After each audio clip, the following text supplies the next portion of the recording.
नमस्कार आशा करछि आपण माने समस्ते बहुत भलरे थिबे।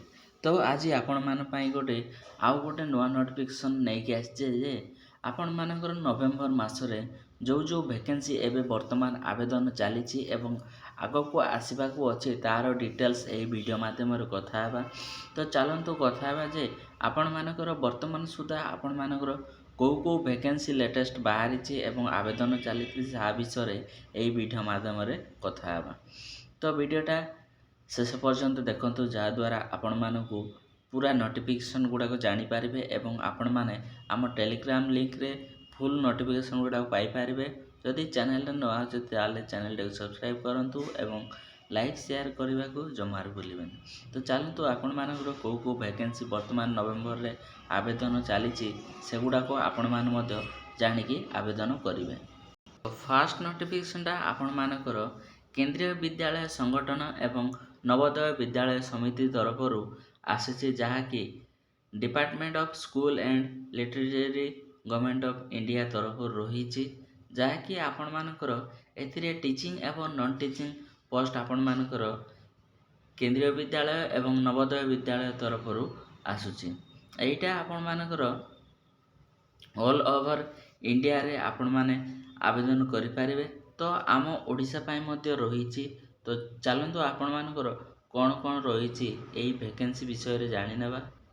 तो यहीटा आपण मानकर कैटेगरी अनुसार पोस्ट अनुसार ब्रेक करा जायछि। आपण मानकर जो असिस्टेंट कमिशनर रही आपण मानकर एनबीएस एवं केबीएस तरफरु तापर प्रिंसिपल रही केबीएस एवं एनबीएस तरफरु वाइस प्रिंसिपल रही प्लस आपण मानकर पीजीटी टीचर जमती Hindi English science physics chemistry mathematics biology history geography ये सब वैकेंसी रही।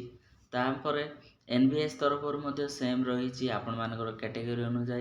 तो ये सब बहुत गुड़ा वैकेंसी रही आपण माने लाइब्रेरियन रही टीजीटी टीचर बाहरी तापर नॉन टीचिंग पोस्ट रे केबीसी एवं एनबीएस तरफ administrative officer finance officer junior stenographer grade 1 grade 2 officer गुड़ाक ये सब वैकेंसी गुड़ाक बाहरी। जदि आपण माने पीडब्ल्यूडी अच्छी ताहले मध्य आपण माने ए पदवी गुड़ाक आवेदन करें। आपण मान प्रत्येक जो कैटेगरी अनुसार आपण मानकर जो रही पीडब्ल्यूडी कैटेगरी से आपण माने ए सब वैकेंसी गुड़ाक आवेदन करें। पे स्केल कहवा गले आपण मानकर असिस्टेंट कमिशन पाई आपण मानकर 78,800 रही। आपण मानकर एज मैक्सिमम 45 रु तले थिले आपण माने आवेदन करें। प्लस आपण माने यही सब वैकेंसी पाई मास्टर डिग्री करिथिबे प्लस बीएड करिथिले ताहेले जाई कि ही आपण माने यही सब वैकेंसी आवेदन कर। मेनली कहवा गले आपण जदि पीजीटी टीचर एवाक चाहूँ ताले आपण माने मोस्टली ग्रेजुएट होइथिबे एवं बीएड करिथिबे ताहेले जाई कि ही आपण माने यही सब वैकेंसी आवेदन करें नहेले आवेदन करें। प्लस जदि आपण नॉन टीचिंग पोस्ट आवेदन करने को चाहते ताहेले आपण मानक मैक्सिमम ग्रेजुएट करिथिबार अछि प्लस आपण माने जमिति कंप्यूटर स्किल रहिबा निहाती दरकार ताहेले जाई आपण माने एई सब वैकेंसी गुड़ाक आवेदन करें। यार वीडियोटा बहुत लंबा हो तो आपण मानक आहरी मध्य अनेक गुड़िया नोटिफिकेशन देवार अछि। तो एटा आपण माने निज निज ऑफिशियल वेबसाइट को जाई देखि पारबे नचे तो आपण टेलीग्राम लिंक रे रही सेठू जाई आपण माने यार डिटेल्स पढ़ी पारबे एवं तापर जाई कि आपण माने आवेदन करंतु। नेक्स्ट रही बैंक ऑफ बरोदा तरफ आपण मानकर भी नोटिफिकेशन आसी। एथिरे आपण मान ऑनलाइन रजिस्ट्रेशन 11/11/2025 स्टार्ट हो। लास्ट डेट आपण मानकर 1/12/2025 पर्यंत रही। तो आपण मानकर एथिरे मैक्सिमम ग्रेजुएट करिथिबे प्लस आपण मानकर एज मैक्सिमम 20 रु 28 वर्ष थिले आपण माने एई पदवीटा आवेदन करिपारिबे। एवं आपण मानकर जो वैकेंसी रही एटा आपण मानकर स्टेट अनुसार रही प्रत्येक स्टेट पाई रही आम ओडिशा पाई मध्य रही।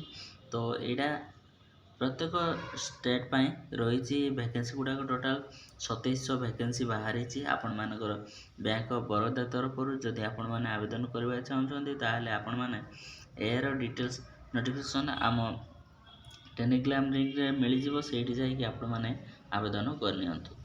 ନେକ୍ସଟ ରହିଛି ଆପଣମାନଙ୍କର ଓଡ଼ିଶା ହାଇଡ୍ରୋ ପାୱାର କର୍ପୋରେସନ ତରଫରୁ ରହିଛି। ଏଥିରେ ଆପଣମାନଙ୍କର electrical training operator, mechanical training operator ଏବଂ welder training, crane operator, store keeper training ଏସବୁ ଭ୍ୟାକେନ୍ସିର ରହିଛି। ତ ଯଦି ଆପଣମାନେ ଆବେଦନ କରିବାକୁ ଚାହୁଁଛନ୍ତି ତାହେଲେ ଆପଣମାନେ ଇଞ୍ଜିନିୟର ହେଇଥିବା ନିହାତି ଦରକାର ଏହି ଫିଲ୍ଡରେ, ତାହେଲେ ଯାଇ ଆପଣମାନେ ଏହିସବୁ ଭ୍ୟାକେନ୍ସି ଆବେଦନ କରିପାରିବେ। ତ ଏହାର ଡିଟେଲ୍ସ ଗୁଡ଼ାକ ଆପଣମାନଙ୍କର ଲାଷ୍ଟ ଡେଟ୍ ରହିଛି 11/12/2025। ଯଦି ଆପଣମାନେ ଆବେଦନ କରିବାକୁ ଚାହୁଁଛନ୍ତି ତାହେଲେ ଆପଣମାନେ ଆବେଦନ କରିପାରିବେ। ଆପଣମାନଙ୍କର ଯେଉଁ ଭ୍ୟାକେନ୍ସି ଗୁଡ଼ାକ ବାହାରିଛି ତାର କ୍ୟାଟେଗୋରୀ ଅନୁଯାୟୀ ଡିଭାଇଡ଼ କରାଯାଇଛି। ଆପଣମାନଙ୍କର କେଉଁ କ୍ୟାଟେଗୋରୀ, ସେଇ କ୍ୟାଟେଗୋରୀ ଅନୁଯାୟୀ ଆପଣମାନେ ଏହି ଭ୍ୟାକେନ୍ସି ଗୁଡ଼ାକ ଆବେଦନ କରିପାରିବେ। ଏହାର ଡିଟେଲ୍ସ ତଳେ ମେନସନ୍ ରହିଛି, ଆପଣମାନେ ପଢ଼ିକି ଏହାର ଡିଟେଲ୍ସ ଜାଣିକି ଆପଣମାନେ ଆବେଦନ କରନ୍ତୁ। ଯଦି ଆପଣମାନେ ଏହି ଫିଲ୍ଡରେ ପାଠ ପଢ଼ିଛନ୍ତି ତାହେଲେ ଆପଣମାନଙ୍କୁ ଏହାର ଡିଟେଲ୍ସ ଜାଣିବା ପାଇଁ ସହଜ ହେଇଯିବ। ଆପଣମାନଙ୍କୁ ଏମିତି ଆହୁରି ବହୁତ ଗୁଡ଼ାଏ ନୋଟିଫିକେସନ୍ ଗୁଡ଼ାକ ରହିଛି। ତ ଆପଣମାନଙ୍କୁ ଅନୁରୋଧ ଆମ ଟେଲିଗ୍ରାମ ଲିଙ୍କରେ ଜଏନ୍ ହେଇଯାଆନ୍ତୁ। ଏମିତି ବହୁତ ଗୁଡ଼ାଏ ଭିଡ଼ିଓ ବନେଇବା ହେବନି। ତ ଆପଣମାନଙ୍କୁ ଅନୁରୋଧ ସେଇଠି ଯାଇକି ଆପଣମାନେ ଏହିସବୁ ନୋଟିଫିକେସନ୍ ଗୁଡ଼ାକ ଚେକ୍ କରନ୍ତୁ ଏବଂ ଆବେଦନ କରନ୍ତୁ। ତାହେଲେ ଆପଣମାନେ ମଧ୍ୟ ସେ ଟାଇମ୍ ୱେଷ୍ଟ ହେବନି। ଆପଣମାନଙ୍କର ଖାଲି ଯାଇକି ନୋଟିଫିକେସନ୍ ଗୁଡ଼ାକ ପଢ଼ିବେ, ତାପରେ ଯାଇକି ଆପଣମାନେ ଆବେଦନ କରିପାରିବେ। ଏମିତିରେ ତ ବହୁତ ନୋଟିଫିକେସନ୍ ଗୁଡ଼ାକ ଆସିଛି ନଭେମ୍ବର ମାସରେ, ତ ସବୁ ତ କହିହେବନି। ରହୁଛି, ଧନ୍ୟବାଦ, ଜୟ ଜଗନ୍ନାଥ। ଆପଣମାନେ ଟେଲିଗ୍ରାମ ଲିଙ୍କରେ ଜଏନ୍ ହେଇଯାଆନ୍ତୁ। ସେଇଠୁ ଆପଣମାନେ ପ୍ରତ୍ୟେକ ଦିନ ପ୍ରତ୍ୟେକ ନୋଟିଫିକେସନ୍ ଗଭର୍ଣ୍ଣମେଣ୍ଟ ଜବ୍ ଗୁଡ଼ାକର ପାଇପାରିବେ ଏବଂ ସାଙ୍ଗମାନେ ମଧ୍ୟ ସେୟାର କରିଦିଅନ୍ତୁ, ଯାହାଦ୍ୱାରା ସେମାନେ ମଧ୍ୟ ଏହିସବୁ ଭ୍ୟାକେନ୍ସି ଗୁଡ଼ାକ ଆବେଦନ କରିପାରିବେ। ରହୁଛି, ଧନ୍ୟବାଦ, ଜୟ ଜଗନ୍ନାଥ।